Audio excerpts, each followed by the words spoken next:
Good evening, ladies and gentlemen. My name is HaydenRaven, and welcome back to Photopsia. Now, a little while ago, maybe a couple of months, there was a demo out on Itch.io that I downloaded, and it was this, Photopsia. Now, it is by a creator called Lutania, I do believe, and they messaged me a couple weeks ago, that their game finally came out. It came out around Halloween, and I'm very excited now that the full version is out, because now I get to experience the full story that the creator had in mind, and it's supposed to be a horror, but I'm not exactly sure what it's about. So ladies and gentlemen, even though I've been through an hour demo, let's get into Photopsia.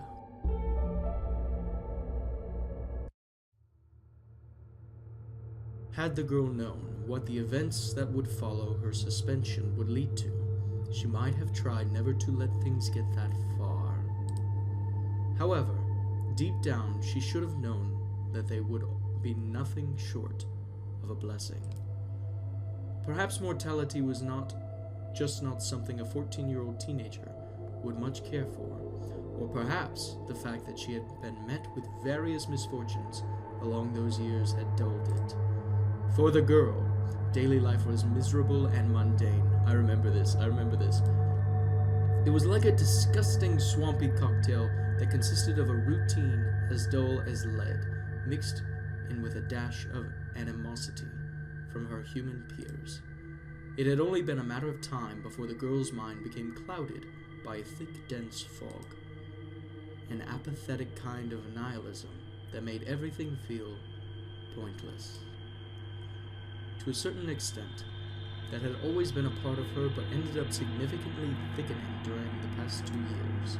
Today, however, the girl had a reason to be proud of herself. The monotonous routine had been broken, and she wouldn't have to return to her peers any time soon. Though she couldn't express it properly, and there wasn't anyone to convey it to, she was giddy as could be. As the girl turned the key to her house and opened the front door, the familiar dim and cramped hallway greeted her. No one was home. It's not as if she had expected anyone to be, but it still was a slight blow to the girl's mood. Was this music here before? Because if it was, I don't remember it. This is cool. I heard the bass. Oh, that's just... I love it. I love it when games get music right, and this is so mysterious. Alright, I'm gonna stop. I'm ruining it. I'm gonna shut up. It was quite typical for no one to be home. As usual, the girl's father was absent. His trips tended to leave him out of the picture for at least a week. He was a truck driver that transported goods through various European nations. It wasn't something to brag about, but it was enough to support both of them. In the current situation, his absence could be considered a blessing. There would be no angry yelling, or at least not face to face. It was a detestable situation that left no one happy, but supposedly, it was a parent's duty to scold their child whenever they did something socially unacceptable. The girl stepped inside, swinging the door behind her shut. Thwap. As she flipped the light switch to her right and wiped her shoes on the doormat, she murmured, "I'm home."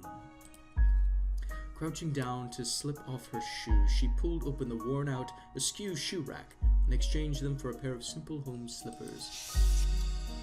Oh my. Still bending over, her eyes lingered on her lower legs, investigating the shallow cuts that dotted them. This is new. This is brand new. Most already had proper scabs. Several streaks of blood had flown down and stained her socks. It wasn't a lot of blood, but the wounds had still bled more than expected. As the girl stared, she bit her lip in discomfort. The usual lights had begun to dance in front of her eyes. The girl wasn't used to getting injuries that made her bleed. Hours earlier, the girl had gotten into a physical fight at school. The brawl had, unsurprisingly, concluded with her getting knocked out into the bushes growing in the school's courtyard, which ended up having surprisingly sharp thorns. Maybe it had been a mistake to attack the classmate with a beefcake of a boyfriend, but on an emotional level it seemed to have been satisfying at least. Of course, the rowdy Chihuahua-like girl had acted like she was a pure innocent victim, and thus she and her older serial repeater bodyguard had gotten off scot-free. The girl lightly touched her bruised eye. Now and again it would visibly throb, gradually worsening the swelling. She does not look happy. She looks very dissatisfied, but she's... She sighed and carefully placed her backpack on the floor. It was sturdy despite being secondhand, so it luckily hadn't really gotten scratched up during her tumble into the bushes. With a dismayed look, the girl blinked a few times, trying to get the stars to leave her vision. I don't know who did the music on this, but oh my goodness, it's so wonderful. They danced endlessly, almost in a taunting manner. Shutting her eyes, the girl took a few deep breaths, doing so for about a minute. Usually helped her get them out of her sight. Ah, find your center. Naturally, it worked, this time as well. As the girl got up, slipping her feet into her slippers, she took a key ring from her coat pocket and locked the front door with the thickest of the keys. Now this I remember because I remember the keychain right there, right in the center, the flower iris. I feel like that's a mother's gift. That's just a feeling. Don't base that out of any reality or fact. Along with the key to her bicycle's lock, a metallic four-leaf clover dangled from the ring. The middle of it was engraved with the girl's name. Returning the keyring to its usual pocket, Iris tiredly let her coat slip from her shoulders, hanging it on one of the 3 lonely hooks to her left, at the right side of the door. Picking her bag up again, Iris switched off the entry hall's light and proceeded into the living room. The living room had 3 functions. It was a kitchen, a dining room, and, as the name implies, a living room. Though now that her father was gone, she wouldn't be using the dining area. The dining table was more of a formality. Iris herself preferred to eat on the couch while watching television. I remember this. I remember the television show being something really cheesy. There were 4 other rooms in the house, 2 small bedrooms, a bathroom, and a small utility closet where a washing machine, a dryer, and other cleaning tools. Overall, the room was a little cramped, but the girl was at ease with that. She was used to small spaces. It was big open ones that instilled discomfort in her. The furniture was overall pretty dull, the house had come with it, and all the homes which the girl and her father had resided in throughout Iris's life. The only piece of furniture that hadn't come with the house was a small freezer, for her father always seemed worried about running out of food. It was stocked up with cheap frozen pizzas, cheap ice cream, and meat. And meat! They never took any other furniture with them, I am assuming, as everything always was of mediocre quality and did its job as adequately as it possibly could without ever being quote-unquote too good. I love it. Years ago in another town, the girl had noticed how much more comfortable her friend's house was. It had been quite a shock, especially when their friend had insisted that it wasn't that great. I keep forgetting that I need to click to continue the story. Let me put this on my other hand, my less dominant hand. There we are. Sometimes the girl pondered whether she and her father would have nice furniture if her mom had been alive. Typically, the 2 of them would have left this place a year ago. But they remained stuck in this place. I realized my hand was blocking the microphone. The 2 had rarely ever lingered anywhere for long than a year, and unfortunately for Iris, they were currently stuck in this place. Ah, I remember the bedroom. Lost in thoughts, Iris absent-mindedly entered her own bedroom and dropped her backpack off her shoulders next to the dresser. The room was impersonal, save for the things on top of her dresser and the star-themed bedsheets which she had gotten for her birthday a few years ago. On top of the dresser, there were books, small gemstones, and a glass of water. The books were mainly ones that Iris needed for school. However, there was a scrapbook and a library book about ghost sightings among them as well. Ooh, aren't we fancy? Nothing intrigued the girl like a good scary story. Are we a skeptic? Iris tried to be skeptical, about the described sightings, but after seeing some of the photos and reading some passages from the book, it was something that was easier said than done. She couldn't help but feel somewhat paranoid whenever a particularly scary passage or image randomly popped up in her mind. Iris really wanted to keep it, but the book would need to be returned to the library next week. Generally, the girl liked pretty and unusual things, and thus, over time, she had collected gems, namely a tiger's eye, a blue sunstone, and an amethyst. I can see them over there. Oh my goodness, that's so cool. I love the detail. But those were her primary focus around the time she first discovered gemstones. Later in her gem phase, she had taken more of a liking to iridescent gems, such as labradorite, I should say labradorite. Oh my, all you gem enthusiasts must be killing me. Opal and fluorite. Even if spending money on them meant that she could buy other things couldn't buy, Iris would rather spend her money on the colorful stones than on new secondhand clothing, even if it got her into trouble with her peers. Ah, you see, here's the trouble. Social anxieties, and such as that is such. I forgot I even said that. Besides, at this point in time, the hatred between her and her classmates was unfixable. Even if somehow she began wearing the newest of the new, it's not as if it would magically fix her social life. Before she had started collecting gemstones, Iris had also been collecting pretty-looking pebbles. Whenever she saw one in someone's garden, she would take it. I remember this, the old man's garden. No one would miss them, and she found it to have waste such a pretty stone be left unacknowledged. To this very day, Iris still carried the prettiest of pebbles in her backpack at all times, to look at them more closely during school breaks whenever she felt down. Taking pebbles to school was a lot less risky than taking any of her gemstones with her. After all, no one would go out of their way to steal a pebble. This is true, she hoped. Remember this. This was a birthday gift on the phone, I do believe. Iris crouched down next to her bag, took out her phone and her charger, plugging the said charger into the socket next to her bed once she had connected the phone. It wasn't very low on batteries, but she preferred to keep it fully charged as it was less likely to unexpectedly shut down that way, as even with the new battery, it was a bit unstable. The phone's design was a ripoff of one of the more popular brands. It was 4 generations old, and it was a second-hand one as well. To her father's anger, it had come with a crack in the screen that hadn't been in the seller's image.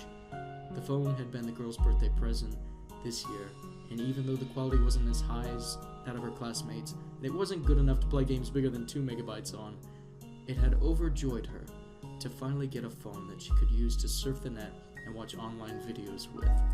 That's very personal. I feel like that's taken from the creator. It was only natural for Iris to have a phone on her, with her father being out so much.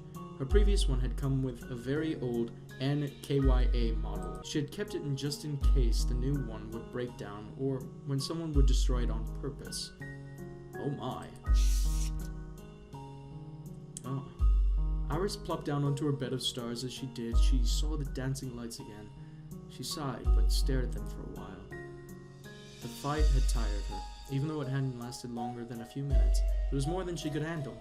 Due to the stars that would pop up whenever she exercised or got dizzy, her father had told her that she wasn't allowed to do sports. At school, she was only allowed to participate with the warm-ups during PE class. Though he had arranged it to protect her, it had backfired and become just another excuse for her classmates to single her out and bully her. Iris frowned and swatted at one of the stars before closing her eyes again. It was almost as if she had felt something when hitting it, but her father had told her not to focus on them too much, as it could permanently damage her eyes. The girl was skeptical to believe that actually was how it worked, but did as she was told anyway, just in case. I love this. I love this game. I miss it. Iris sat up slowly and opened her eyes again while simultaneously taking out her nightgown from under her pillow.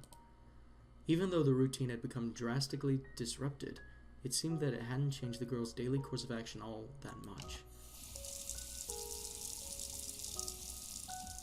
After having showered, Iris bandaged up her cuts on her legs, put on her nightgown, and threw the clothes she had worn into the washing machine. Usually, she would shower right away before going to bed and wash her clothes on the weekend, but she had bled a bit into them and didn't like wearing filthy clothes.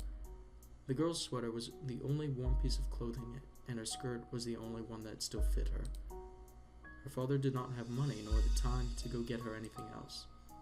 He always insisted on joining her to select clothing that didn't stand out too much, but his taste was so old-fashioned that Iris, despite his efforts, ended up sticking out like a sore thumb. Whenever she would comfort him with it, he would get angry and start yelling at her, and thus Iris feared to bring it up again. Oh, confront him. I'm sorry, comfort, not comfort. Confront. That one. Clothes shopping was always something that was procrastinized. It was not as if her father had actually promised her to do it, so she had no reason to expect him to ever come along. And so, there was no reason to expect any new clothes either. She had to take care of the ones she had. As the washing machine filled up with water, the girl left the utility closet. She hadn't eaten anything since lunchtime. The kitchen didn't quite have the proper counter. It had been replaced with a small freezer. I see that. Thus, Iris and her father would just use the dinner table to prepare food. Tonight's dinner would most likely be pasta, arugula, and steak. The girl's cooking skills were above average, but when compared to those of her peers, is to be expected of someone who was home alone so often. Her pepper and salt ratio seemed to be close to perfection, and she had a great fondness for garlic. The girl got out a knife and ripped off a clove from the garlic stored in the fridge. As she cut into the piece, she wore a satisfied smile. It was a cooking show, I remember now. The soft sound of the knife tapping against the cutting board was mild and pleasant. Even once the clove was divided into dozens of smaller pieces, Iris kept cutting them into smaller pieces. Every steak she prepared, she made with garlic. She even smeared garlic butter on top of it. Not only that, any sandwich that wasn't sweet would have the same buttery spread. She'd also smeared with steaming hot pizzas right as they were fresh out of the oven. Her cooking was limited to whatever her father could afford, but once in a while, he would buy some spices for Iris to experiment with. This time, it was rosemary. The dew of the sea. The dew of the sea. Okay. Cutting up things was Iris's favorite part of cooking. Along with creating sauces, it felt like making a bit of a magic potion. That's key, for some reason, to the story. After a while, the pasta was boiling and juicy steak was sizzling in garlic-filled olive oil. Eventually, the meal was on her plate with the predictable addition of arugula as the girl sat on the couch. If I'm pronouncing that right, arugula. Okay, arugula, not N. There's no N in that. Watching the news, watching the usual reporter. Whenever her father was home, they would usually joke about the awfully coordinated and expensive clothing everyone was wearing. Indeed. A food scandal. Recent reports of the health inspection state significant quantities of horse meat have been found in several meat products sold at the fast food chains and supermarkets. This meat originates from the foreign company, which reaching out to the supplier of the meat about the matter. They have no comment. Iris rolled her eyes. Figures. Why are they even expecting them to respond? Of course, they wouldn't. This is new. You see, I wonder why the imagery is so particular. I can see a very distinct emphasis on cutting and spearing, a very dark sense of twisted flesh. You know, it's something that I'm just seeing now with between the knife, the legs, and this image right here. So we're going to see if that continues on throughout the game. And if it does, because this is a horror game, we'll see what happens. The girl stared at her own steak, squinting a bit. Was it horse meat? She examined it for a bit longer before struggling and sticking the piece into her mouth. When reaching out to the supermarkets and fast food chains that did business with a horse meat supplier, all of them stated that they would cut ties with the company. In other news, even more people have gone missing this week.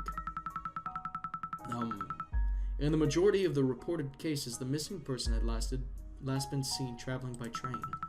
Rumors of a serial killer were on the rise. However, the local police forces that investigated the disappearance were quick to dismiss them. We don't want to rush to any conclusions. There's not enough evidence to conclude there even is a serial killer involved. The common denominator of these people is that they're loners with a history of mental health problems. That plays a key into our character. There's no evidence suggesting that any of them have been abducted, harmed, or even followed around for that matter. This is by the detective. Our officers are working hard to locate the potential victims, but so far we don't have solid leads. If you have any information regarding that could aid the police in their investigation, please call the number currently on the screen or contact the police force through social media. Wow. Now onto weather, after our break. Doo-doo. Iris groaned. The commercials were always up to 7 to 8 minutes on this channel.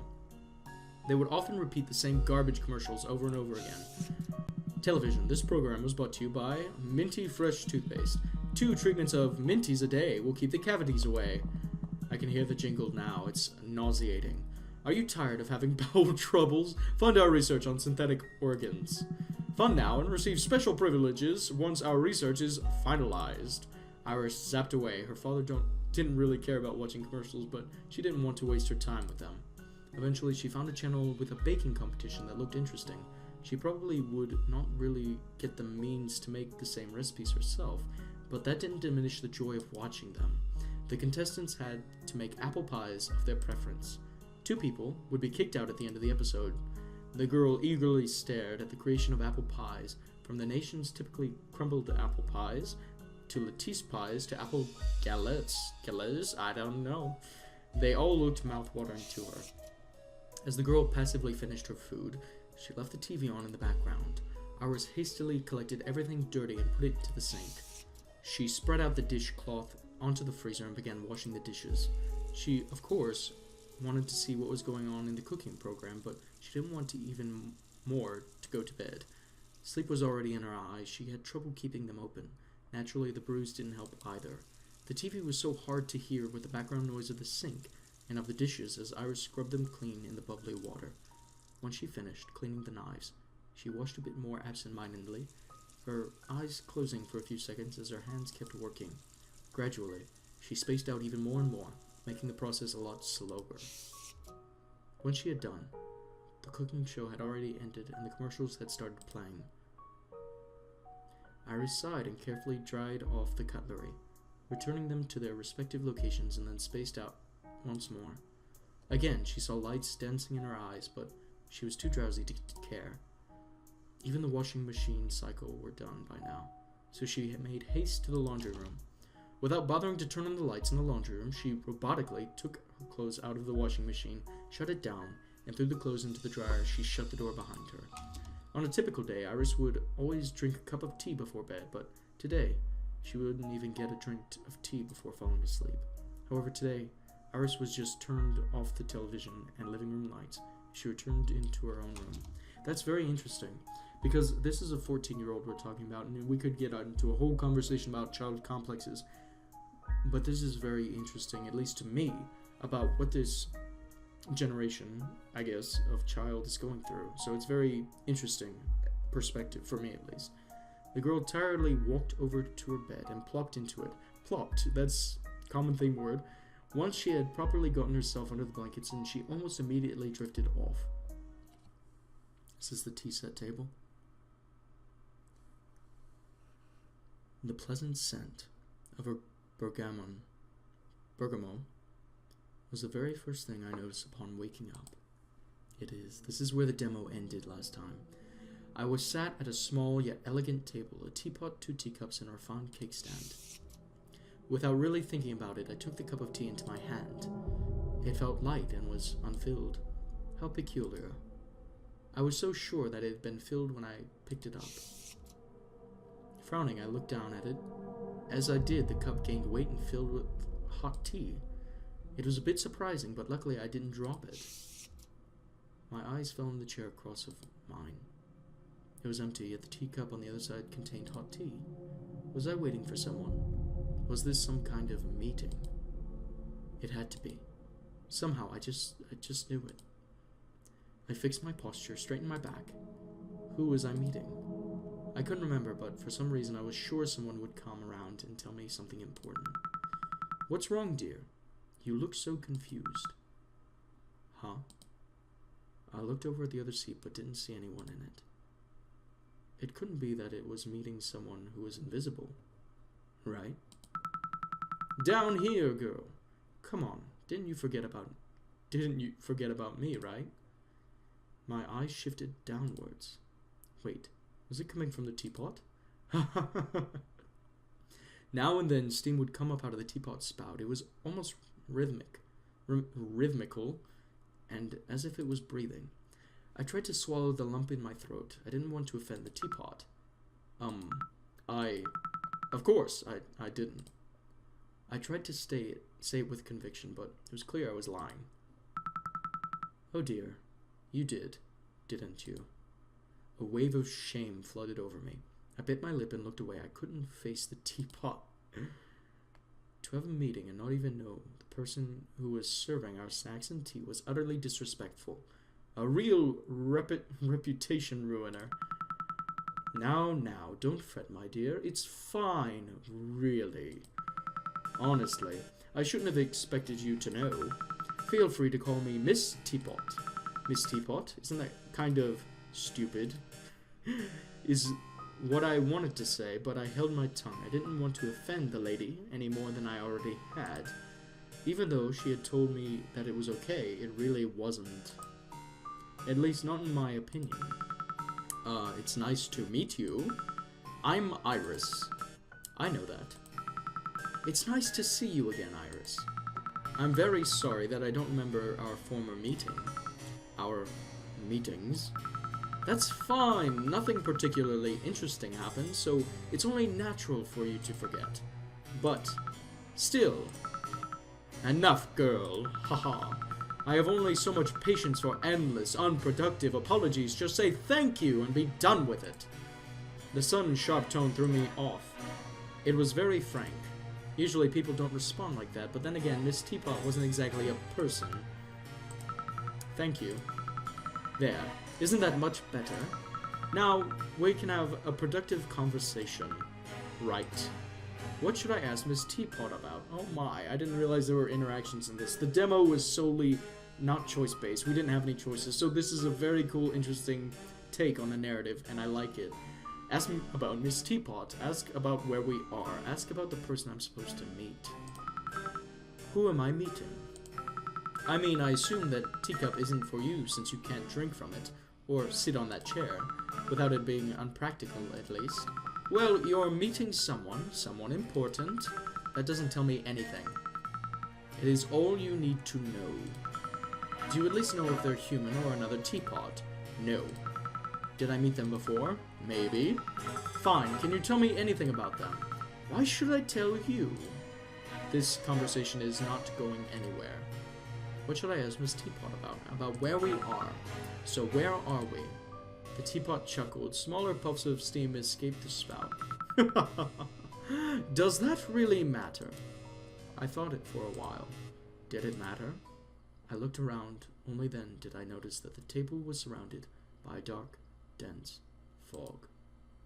The table wasn't smothered in it due to some kind of peculiar spotlight that hung above it. A sense of dread washed over me. How hadn't I noticed the surroundings up until now? The fog moved, squished, and squirmed in an unnatural manner. You see, I feel like this is where that creepy flesh aspect comes in. In the distance, I hear a disgusting wet sound. Somehow, I felt like calling out the elephant in the room would kill the light above and let the mist invade the area the tea table was in. What if it would hurt me? No, something like that would definitely hurt me if it could get to me, I'm sure. Anxiously, I bit my lip as I turned my attention back to the teapot and decided to drop the subject. I guess not really. I couldn't help but wonder whether the teapot felt the same way about me, about the dark fog. Even if she did, she probably wouldn't tell me. What should I ask Miss Teapot about? About Miss Teapot. You're a teapot. I'm aware. Do you like being a teapot? Do you like being a human? Hadn't really thought about it. I guess it was an odd question. Not in particular, I guess. Well, there's your answer then. I see. What else could I ask? If I'd ask her if she likes the way that she looks, she'd probably just ask me if I feel like how I look or something similar. Do you have any hobbies? Do I look like I have hobbies? So I guess the answer is no. This is kind of awkward. The dread that filled me just a few moments earlier made a way of irritation. The teapot had no useful information whatsoever. It was all just vague nonsense. Why couldn't she just tell me? Could it be that she was just putting up the high and mighty act because I have amnesia? Do you just not know things yourself? Your cryptic answers are useless. You should just tell me if you don't know something. Such impudence! Oh my, child, perhaps you should remain more prudent for your own good. What are you going to do about my quote-unquote impudence? You're just a teapot. Why don't you help me instead of just acting like you're so smart and better than me? You were far less obnoxious when you were more meek. It's no wonder you don't have any friends. Ouch. I love her face. I love it. That's so cool. That one stung. I didn't really have a retort for that since, well, It was true. As I averted my eyes, they fell onto a small snack tray. It was not filled with regular snacks and cakes, but with small floating stars. Curiously, I picked up one of the shiny snacks. It felt oddly warm and left a tingling sensation on my fingers. Having nothing to lose, I popped the star into my mouth. Having nothing to lose, oh, this is the same thing. As I did, the same tingling filled the inside of my mouth. The stars seemed to have somewhat of a sugary, sweet shell, but as I bit into, a thick, cold, sauce-like liquid came out, filling up my whole mouth with something with a condensed milk-like flavor. As I savored it, it hanged into something hot, more akin to cherry. It was a bit like ice cream with hot cherries on top, yet it was unlike anything I had tasted before. I couldn't help letting out a satisfied sigh. It was absolutely perfect. Miss Teapot let out a somewhat condescending giggle. Every time you act like it's the first time you've tasted one, even though you stuff your mouth with them each and every time. Huh? Really? This taste is so different. I can't even imagine forgetting something this tasty. But you did forget, didn't you? I'm fairly sure some people would kill for your talent at forgetting things. Hey, that's not that bad. It's not like I forget everything, it's just that I'm having a hard time thinking in this place. And that doesn't apply to other places? Of course not. Then, what other places do you remember?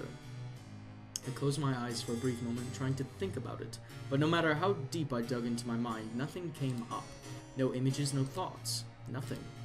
I couldn't recall anything outside of this space. Why not? That didn't make any sense. I'm sure I hadn't just existed inside this space all this time. I don't really remember anything else. Then it really is a talent, is it not? Don't just blurt out nonsense without thinking about it. It's unbecoming of a lady. But I'm not a lady, I'm a girl. Young lady, then. Whenever, I don't care anymore. Just stop antagonizing me already. I didn't do anything wrong, yet you're treating me as if amnesia is somehow my fault. Why don't you work on trying to help me instead of just looking for excuses to act condescending and mean? Well, you can't really blame me for being a hothead, can you? I was born in heat and born to be a very hothead I am today. Letting out a frustrated huff, I took my teacup and brought it to my lips. The bergamot scent was typically for Earl Grey, but I could detect another aroma too. It was something citrus-like. To be exact, it smelled like orange. So then, this was Lady Grey, not Earl Grey. I had no idea why I knew something so insignificant, yet remembered almost nothing else. But at least it was something. As I took a sip of the tea, I couldn't help but notice that it was somewhat bland. It was as if the tea leaves had been used a second time and were close to being exhausted. Wondering about the mixture of a slightly curious whether it had the typical blue cornflower petals that were supposed to be among them, I raised the lid of Miss Teapot and peeked into it. Hey, I won't stand for this. Don't just do as you please with my body, you insolent child. Geez, don't make it sound so dirty. There were no leaves inside at all. In fact, there was not even tea inside, just hot water. For some reason, I couldn't help but feel smug. Why is there no tea inside at all? Oh my. Even though you're a teapot, all you have inside is unflavored hot water. What is the point of that? Is that not due to your own incompetence? Okay, this is a bunch of banter in between the two. Even my own tea is somewhat bland. Is that all that you can do? Watch your tongue, girl, or else I will make you'll burn it out on your next cup. Besides, this is your responsibility, not mine. Huh? What do you mean by that? Well, I may provide the water and will always keep it hot. It is your task to find tea leaves. How am I supposed to find them in a place like this? How should I know? You usually just disappear into the shadows for a while and then you come back with tea. Really? I have to go out? Into the darkness? That is correct. I stared into my teacup for a while and the cup meant for the person, or thing, I was waiting for. It seemed to be cooling off. I couldn't deny that it would be inappropriate not to serve hot tea to someone I was meeting, especially not when I had drunk some before they arrived. maybe they would come with tea themselves. That's something that I could hope for, but it wasn't a certainty. As I peered into the dark mist, I felt nothing but trepidation, as if going out it would destroy me. Whether it was poison or some inexplicable dark being, it felt like something hostile. I didn't want to go out into it. The mere idea sent shivers down my spine. To calm my nerves, I shoved a few stars in my mouth. This time, I let the outer shell melt, and the patience was rewarding. The taste was even smoother than before it. I hummed satisfied as I finished my tea. Hesitantly, I peered over the tea meant for the one I was supposed to meet. Are you considering drinking it? Maybe. It's a yes or no question, so it is safe to presume that is a yes then. I guess so. I mean, otherwise the tea will go cold, right? It'd be a waste. That's true, but maybe your company will like their tea cold. Maybe, but that's not something that is safe to assume. That is true as well. So, will you drink it? I thought for a while, drinking someone else's tea is rude, but if it meant that the guests would get a new fresh tea, it wasn't all that bad, was it? Depends on whether I'll be going out into the fog or not. So will you? Will I really find tea out there? Well, you did come back with fresh leaves last time, but I can't guarantee it. Then it is safe, right? I won't die. The teapot barked out a laugh. Oh, silly girl. Do you think I can predict the future? Even if I claimed I could, why do you think my words would guarantee your safety? Fortune tellers often assure the safety of the person that pays them. But someone who dies after being told they live never lives to tell the tale of how that was a lie. How assuring is that? So, what you're saying is that you don't know. No, what I'm saying is that what I will say, that you'll survive if it makes you leave. You're an awful conversational partner. Don't worry, dearie, you'll survive for sure. As if anyone could believe that after your little rant. Besides, you're the one that has awful conversation partner, not me. Sighing, I tried to calm myself down. The issue was whether or not the tea was worth it. I pondered about it for a while. Going into the darkness felt as if it would be the death sentence, but if Miss Teapot insisted on the fact that I had returned from it before, it might not be as lethal as it appears to be. Into the darkness on a noble quest for tea, don't take any risk and stay. I'm actually gonna go into it, I want to find out. Well, alright then, I guess I don't really have a choice. I took the teacup and it was still full and drowned the lukewarm tea. Downed. It wasn't really great, but it's not like I was expecting it to be. My, how boorish. Let's see. How about I give you an actual reason to complain? How do you plan to do that? I pushed my chair back with my feet and got up. As my feet made proper contact with the surface beneath them, I noticed how wet it was. They had been touching the odd floor before, yet, strangely enough, it hadn't really paid much mind to the water flooding it. Although it didn't go up all the way to the top of my toes, it was still a significant amount of water. Was I walking on top of water? Squinting, I peered into the liquid surface beneath my feet. I didn't see anything besides water, not even something that looked solid. How odd. There appeared to be some kind of tall grass around the table, but I simply couldn't wrap my mind around it, how it would grow beneath any earth beneath it, without. I tried forcing 1 foot in deeper, but it seemed impossible. That probably meant it was stable, hopefully. Suddenly, a realization hit me. What if it was the water that automatically filled up Miss Teapot? I made a face. The last thing, or anyone else for that matter, would want in their tea was water that had been contaminated by someone's feet. Shifting my attention to the back of the teapot, I walked over to the side of the table and stared down at her. I'm going to take you with me. What? You can't just do that. I'm a teapot, not an adventurer. I hardly see the problem here. It's going to work out nicely for both of us. This way, I won't be the only one that will get hurt if anything happens inside that fog. How will that work out nicely for me?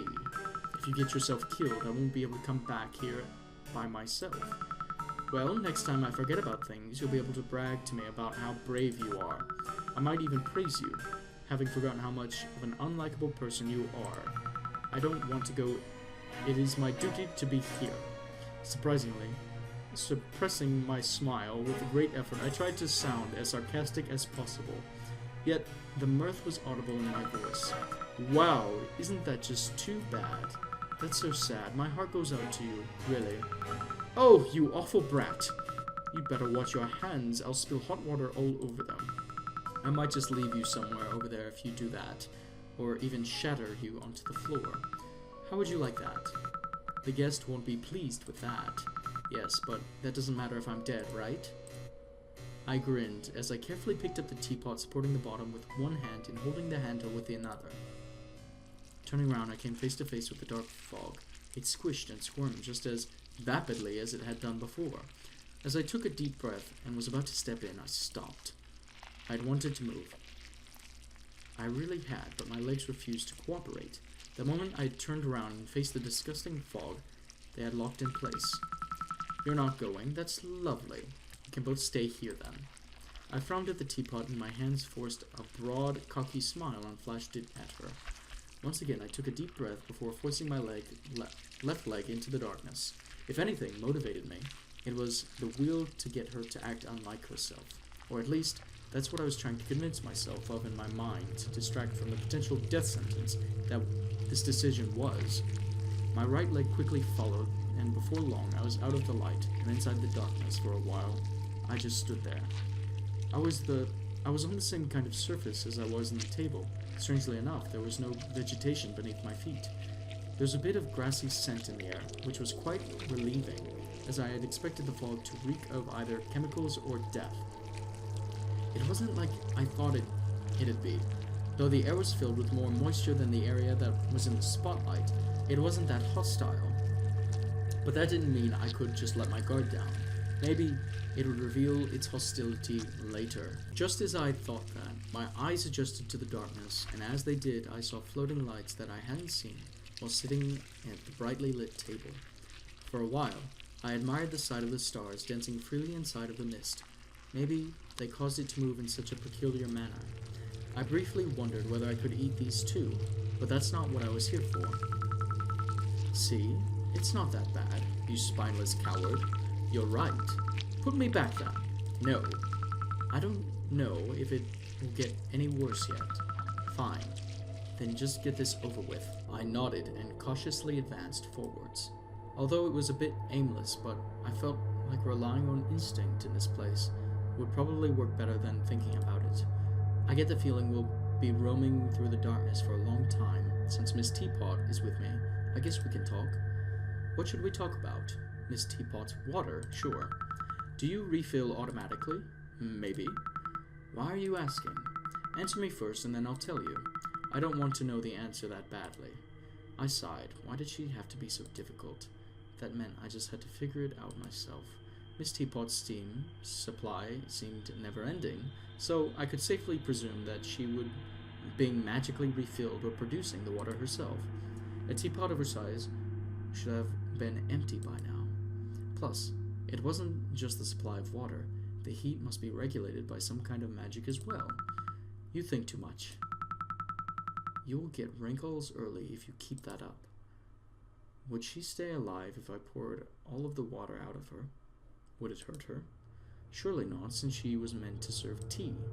But then again, females of most species are meant to give birth. That was something that's biologically normal, yet was said to be painful. Hey, what would happen if I poured the water inside of you all at once? That simply is not possible. Ah, I see. So it's a limitless supply. That's good. It meant that, if necessary, I could use Miss Teapot as a weapon. Or it means that I can cut off the supply at any time if I see fit to do so. In other words, I'll need to throw both her and the potential danger off. If something bad happens, I need to act swiftly. If that doesn't work, I'll have to chuck her at the threat and run. What should we talk about? The fog. What do you think this fog is made of? Who knows? Obviously, you don't. Can you just play along for once and speculate with me? As I spoke, traversing through the seemingly never-ending darkness, I tried following individual stars with my eyes, but every time I focused on a single one, it was quick to leave my field of vision. Though they shined brilliantly inside the darkness, they either didn't want attention, or were messing with me. Even if they were, at least they were pretty. I feel a bit silly now, being here and seeing this place. To think I was so scared of such a beautiful place. Yes, I do agree that you were being very silly. In fact, you're still being ridiculously silly, taking me with you and all. Ignoring this snide remark, I return to the topic at hand. This fog feels kind of warm. It's weird. How is it weird? Well, usually fog forms when there's a big difference between the surface and air temperature, right? You tell me. Well, okay, I guess you don't know. What's weird is that the surface and the fog are warm. Frankly, I think the coloration is more peculiar. Finally, Miss Teapot was contributing to the conversation. Heck, as well as how... I see. That's true. When I saw the water around the table, it was clearly and mainly reflected the colors of the light above. It didn't have the weird purple glow at all. So don't sound so happy all of a sudden. It's disgusting. Your voice sounds better when you aren't. I'm sorry. Had clearly not frozen over and wouldn't freeze over anytime soon. Let's talk about the trip. How long will it take us to get to the tea? Depends on how quickly your dainty legs are. Obviously, you didn't really answer my question. You don't deserve it after kidnapping me. Just admit that you don't know the answer. It struck me that I didn't actually know how big this place was. I could end up walking aimlessly for days. Was this space going to be as big as a warehouse or country or the whole Earth? What if it was infinite and never-ending? A space even bigger and massive than even our universe. Even thinking about it made me dizzy. Without really thinking about it, my grip on Miss Teapot tightened and I froze in place. Hey, don't squeeze so hard. That's quite unnecessary. We're not getting anywhere if you're just going to stand here like a fool. Ah, I'm sorry. Despite how unpleasant she was, the fierce yet breezy voice snapped me out of my toxic train of thought. I loosened my finger grip and took a deep breath. All would be fine. Probably. I didn't need to think about these things that were unnecessary. My mind tended to wander off into thinking grim thoughts, and this was just another case of that happening. Is there anything I should keep an eye out for? Tea? I shouldn't have expected any other answer. Huh. I didn't know for how long I had been walking, but it felt like it'd been hours. Maybe it was just me, being an impatient person, but everything had started to feel incredibly pointless. Was I even going to find anything? Did it matter whether I acquired any tea? What was the point of getting tea for a guest who might never even come? Why did I have to be the one to get it? I probably wouldn't find tea out here, either. It was dumb to think I would. Why does that thought cross my mind? I saw it. I could have easily missed it if I hadn't happened to gaze over at it by chance. There in the distance was a paper bag being held up by something dark. I see the fingers to it. That's very odd. As I came closer, I saw something that resembled an adult hand holding a paper bag filled with tea leaves. But I couldn't feel any joy about finally having found what I was looking for. That hand didn't look natural at all. It looked like it was made out of a mass of small black beads, or eyes. The beads moved and squirmed like maggots, making a disgusting wet sound as they moved. Unlike maggots, they would occasionally pulse as well. What was that? The hand appeared to be hovering in the air due to a dense fog. The hand itself stayed still. It wouldn't have looked like a statue, if not for the squirming and pulsing beads that formed it. All I knew was that I didn't want to get any closer to it. What are you waiting for, dear? That's the tea. The teapot called me dear again, as if she was trying to comfort me. She probably wasn't, though. I hadn't even noticed how hard my hands were gripping the teapot's warm porcelain surface. The knuckles on my left hand had turned white, and I had accidentally tilted my hold on her. I took a deep breath and closed my eyes, trying to steady my breathing. But the disgusting sound the beads produced, it was impossible to calm down. Arguably, only hearing it squirm made things worse. Come on, you're just about done. You just need to take the tea. We can head back as soon as you get it. I peeked behind me, but I didn't see the tea table's light at all. Getting back was going to take me forever. If it attacked, I could only rely on this teapot. All you need to do is just follow your instincts again, and we'll get back there. Alright, I understand. Slowly, I walked up to the hand. I couldn't see a body attached to it. It looked like it had manifested within the mist itself. I looked over at the paper bag of tea and tried to focus on the tea inside it instead of the hand. Ah, Darjeeling. That's delicious. If that's the right tea and pronunciation for that. Thank you very much for this wonderful tea. Trying to make conversation with the entity might be a bad idea, but being polite never hurt anyone. Or maybe it did, but was left unreported. The owner of the hand didn't reply as I stopped supporting the bottom part of this teapot and reached out to the unsurprisingly dry tea package. Trying to keep my focus on having a stable grip on her with my left hand, I avoided staring too much at the pulsating beady hand. Hastily yanking the tea out of the hand's grip, beads offered little resistance as I politely bowed my head. The hand hovered in the air for a little while longer as I took my distance, taking a few steps back. The beads that had held the hand fell apart and sublimed into the dense fog before they even hit the floor. As it fell apart, I thought I saw some kind of tendrils in between the beads fall with them, and had probably kept the beads together. Though it had spooked me a little, the beads luckily hadn't attempted to grab me or crawl onto me. So, I guess they were part of the fog. I mean, they disappeared into the fog before they could even fall onto the water. If so, why didn't they just manifest sooner? Perhaps they wanted to work for you. Perhaps they wanted you to work for it. Maybe, who knows? Turn around. Did you say something? No. Have you gone daft, child? It wasn't that scary. What kind of coward are you? Wow, you went right back to being your usual caustic self, huh? Turn around. You need to turn around. Remember this. There it was again. An intrusive thought that couldn't have been part of my own. I couldn't even compare it to the weird thoughts that would pop up during potentially dangerous situations. Like when you're holding a knife in your hand and you think, I could actually stab myself or someone else right now. I wouldn't, but I could. Or like when you stand on top of a high structure or a cliff and think, I could jump right now and I would die, just like that. Thoughts like that are probably our survival instincts hinting at the most awful outcome of a situation, so that we recoil and avoid letting things like that come true. However, this thought wasn't that kind of intrusive thought. It wasn't the voice of my internal monologue, nor was it my survival instinct. Though I had heard the words as if they had come from my own mind, I knew that they weren't mine. For some reason, I felt that it was the hand's owner. It wasn't like a being was calling out to me. Not with its voice, but rather by planting its will directly inside my head. Shivers ran down my spine and cold sweat rolled down my forehead. I hadn't noticed how unsteady my breathing had gotten. My hands instantly turned clammy.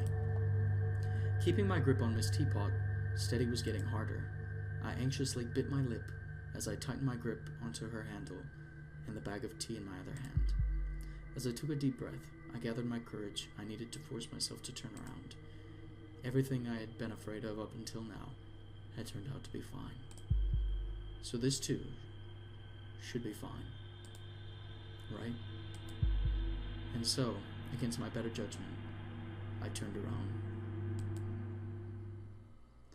Only to find out this was the end of the demo.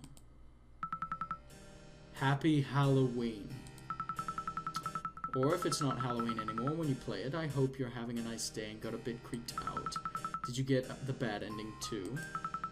If so, congratulations, you explored everything there was to explore. Please enjoy this bonus image of Iris dressed up as a shepherdess. It's been a while, hasn't it? A lot of stuff happened and I took a break after years of not taking a proper one, so sorry about that. A lot of things got updated, there's a lot of new content, needless to say. I'm quite proud of this version of the game.